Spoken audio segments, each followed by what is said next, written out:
agora falar sobre formatação de saída. Até agora, nós temos utilizado essa maneira aqui para formatar, para apresentar o resultado dos nossos programas, né? Sempre concatenando os strings com o símbolo mais, tá? E sempre formatando a nossa saída dessa maneira aqui.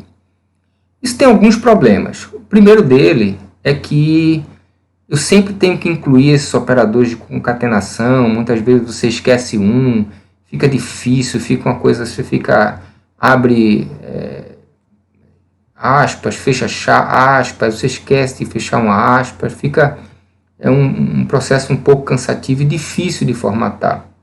Tá? Você tem que tomar esses cuidados, inserir os espaços corretamente, tá? Se você esquecer um símbolo de mais desse aqui, vai dar tudo errado. Tem essas preocupações de converter explicitamente, por exemplo, um inteiro para string, como nós vimos anteriormente, tá? Então tem uma série de problemas que podem ser resolvidos através do método format, que ajuda a evitar todas essas dificuldades, como a gente vai observar agora. Então esse mesmo código que está aqui em cima, ele poderia ser escrito com format da seguinte maneira. Você abre aspas simples, fecha aspas simples, depois você coloca ponto format e aí o nome das variáveis que você vai querer imprimir dentro daquele código. No caso aqui, nome e idade. E essas variáveis, você se referencia a elas utilizando os índices dela.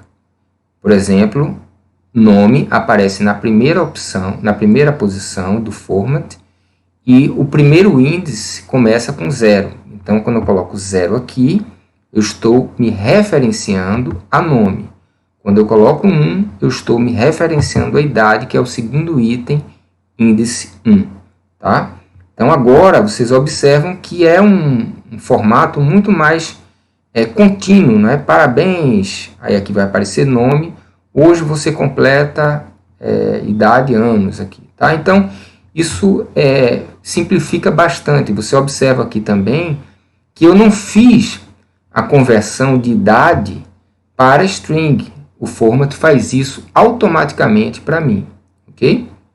Então, se eu imprimir aqui essa frase, vai ser a mesma frase impressa, só que agora foi feito isso de forma bem mais simples. Existem ainda outras maneiras de utilizar o format. Por exemplo, aqui nesse caso, eu não precisei colocar o índice, mas aí ele vai considerar que eu estou referenciando cada variável dessa na ordem em que o abre chaves, fecha chaves vai aparecendo dentro do meu texto. Nesse caso aqui, eu dei um nome específico para cada uma dessas variáveis, chamei nome de N e idade de I. Quando eu usar N aqui, sempre vai referenciar nome, quando eu usar I, sempre vai referenciar idade. Então aqui, por exemplo, eu tinha parabéns nome, aí aqui nome novamente, vai aparecer Augusto, parabéns Augusto. Augusto, você completa 18 anos, tá? Hoje você completa 18 anos. E tem essa terceira aqui, que é a minha preferida, em que você simplesmente coloca o F aqui na frente, não precisa colocar o format no final, e você vai colocando as variáveis que você quer imprimir dentro do texto, entre chaves, ok? Então, se vocês olharem, os três textos impressos, esse segundo aqui é diferente, porque eu coloquei o N duas vezes, tá? Mas são maneiras de a gente formatar a saída. Existem diversas funções e bibliotecas para formatação de saídas como data, hora, valores monetários, ok? Vamos ver uma delas aqui, tá certo? Utilizando essa biblioteca locale, tá? E a gente vai utilizar um valor aqui chamado preço, ok? Esse preço, o preço é 6.543,219, tá? Então, o que está aqui depois da casa decimal, separado por ponto. Então, a primeira coisa a fazer é setar os parâmetros, tá? Quando eu faço set locale, eu seto todos os parâmetros. Quando eu faço LC all, eu vou setar todos os parâmetros, por exemplo, o símbolo da moeda, que é o real, ou se fosse o euro, tá? A forma de separação de milhares e de decimais, no caso do português brasileiro, milhares com ponto e decimais com vírgula, no caso do americano, o contrário. Okay? Então, aqui nesse caso, você tem tudo para brasileiro, né, português brasileiro, e aí eu vou imprimir aqui a seguinte mensagem: preço do produto, Brasil, com 2 casas decimais. Como é que eu faço isso? A primeira coisa é mandar formatar o string, tá certo? Usando a formatação brasileira, que eu defini aqui em cima, com o locale. Vou formatar esse string.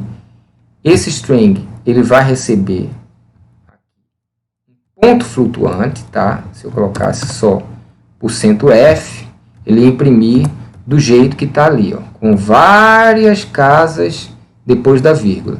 Quando eu coloco aqui ponto 2, ele vai colocar apenas 2 casas depois da vírgula, como a gente pode observar aqui, utilizando o padrão brasileiro, que é separar as casas decimais com vírgula. Eu posso ainda fazer o agrupamento em milhares. Para isso, eu acrescento aqui no meu comando format string, além do que estava antes, o agrupamento eu seto para true. Tá? Então, quando ele imprimir agora, ele vai separar aqui 6.543,22, como a gente pode ver aqui. Tá? Ele fez o agrupamento de milhares através desse grouping true. Eu posso agora fazer, além disso, solicitar que eu vou criar aqui um dicionário de convenções, faço locale conv, vou armazenar esse dicionário nesta variável conv, ok? E aí eu vou fazer esse mesmo comandinho aqui, tá certo? %.2f para imprimir apenas 2 casas depois da vírgula, só que esse %s aqui ele vai receber um string. Que string é esse? É o símbolo de moeda, no caso real, que está armazenado nesse dicionário de convenções conv. Então, eu acesso esse dicionário de convenções, o símbolo de moeda que está armazenado aqui, que como eu coloquei aqui em cima PTBR, o que está armazenado aqui é o símbolo de real. Este símbolo de real vai ficar nesta posição, onde eu tenho %s, vai receber esse string, e aqui %f, que vai receber o valor, que é o preço, tá? Que é um valor ponto flutuante. Eu vou agrupar tudo isso, ok?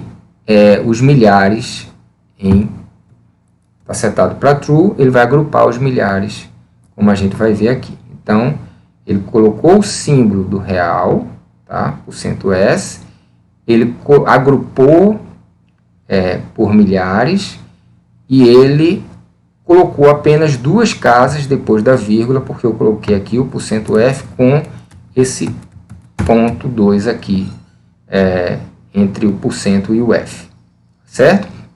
A gente podia utilizar a convenção americana, tá? Funciona do mesmo jeito, setei aqui o locale para a convenção americana, ok? Eu tenho agora que criar um outro dicionário, vou atualizar esse dicionário de coleções aqui, ok? Por quê? Porque esse dicionário de coleções está no formato brasileiro. Agora eu atualizo ele para o formato americano, ok? Então, quando eu acessar aqui o conv, ele vai vir apenas com o símbolo de cifrão e não mais o R cifrão, no caso do formato brasileiro. Além disso, ele vai agrupar os milhares por vírgula e vai separar as casas decimais com ponto, que é o formato americano Então, é isso que a gente vê aqui como resultado. O comando print, como a gente viu até agora, ele sempre inclui uma quebra de linha no final, certo? Então, se a gente quiser evitar isso, basta a gente colocar, depois da frase a ser impressa, a gente coloca vírgula e diz que ele termina não com quebra de linha, mas com o espaço vazio. Tá? Então, ele vai terminar essa frase com espaço vazio. Então, quando eu colocar aqui, bom dia, ele vai colocar bom dia, Augusto, numa mesma frase. Tá? Então, ele colocou tudo aqui numa mesma frase. Se eu tirar esse espaço aqui e colocar novamente, ele vai colocar bom dia, Augusto, junto. Colocar um espaço aqui, ele vai colocar bom dia, Augusto, terminando bom dia, coloca um espaço e pega a próxima frase que vai ser impressa aqui, que é essa Augusto aqui embaixo, ok? Aqui vai ser da mesma forma, tá? Esse aqui é o que eu coloquei. Se eu não colocar nada, vocês observam que ele vai imprimir bom dia, Augusto, cada frase em uma linha separada. A gente sabe que a gente pode fornecer entrada através do teclado, e o comando que a gente utiliza para isso é o nosso comando input. Tá? Então, nesse caso aqui, eu peço para digitar um nome, eu coloco a frase digite o seu nome e vou imprimir a frase bom dia seguido desse nome aqui. Então, se eu executar esse código aqui, digitar Augusto aqui, ok? Ele vai imprimir a frase bom dia, Augusto. Nesse outro caso aqui, o que é que ia acontecer, pessoal? O que é que eu esqueci de fazer aqui? Eu queria ler um operando, ler o outro operando e somar. E aqui imprimir o resultado vou colocar aqui 2 pontos, e vou imprimir o resultado. Se eu executar isso, a gente já sabe que isso vai dar um erro. Por exemplo, se eu digitar 2 e digitar 3, o resultado vai ser 23. Por quê? Porque eu esqueci de colocar, se eu for ver aqui qual é o tipo do operando 1, ele vai dizer que é um string. Qual é o tipo do operando 2, ele vai dizer também que é um string. Tá? Se eu quisesse corrigir, eu teria que colocar o int. Eu teria que chegar aqui, colocar o int. Por exemplo, se eu estou querendo fazer a leitura de 2 inteiros e fazer a multiplicação deles. Ok? Tem que colocar o int. Opa. Agora sim, se eu digitar 2 e 3, ele vai imprimir como resultado 5. Se eu tentar visualizar o tipo do operando 1, ele vai dizer que é um inteiro. O tipo do operando 2, ele vai dizer também que é um inteiro. Ok? Bom, vamos fazer agora, para fechar, um exercício. Eu quero que vocês aqui, peço para que vocês escrevam um programa para ler o nome. Então, aqui eu vou ler o nome, vocês podem ver aqui, armazeno na variável nome, através do comando input, peço digite o seu nome. Depois eu quero a idade, como eu estou querendo a idade, é um número, então eu vou ter que solicitar, através do int, um número e não um string. Em seguida eu peço o peso da pessoa, e aí eu utilizo o float, tá? E aí vou imprimir esse peso com 2 casas decimais. Então, quando eu executar o meu comando print, eu vou mandar imprimir o nome, vírgula, a idade. Observe que eu não preciso fazer conversão para inteiro aqui, vírgula, pesa, aí o peso que está em ponto flutuante, e vou colocar 2 pontos, 0.2f, indicando que eu quero 2 casas depois da vírgula. Tá? Então, quando eu executar aqui, vai ter aqui José, tá? A idade 25, e vou colocar o peso de José 72.18777 para ver o que ele vai dar como resultado. Ele só colocou 2 casas depois da vírgula, porque eu indiquei que eu queria o peso com apenas 2 casas depois da vírgula, que esse valor é um tipo ponto flutuante. Ok, minha gente? Então é isso por hoje.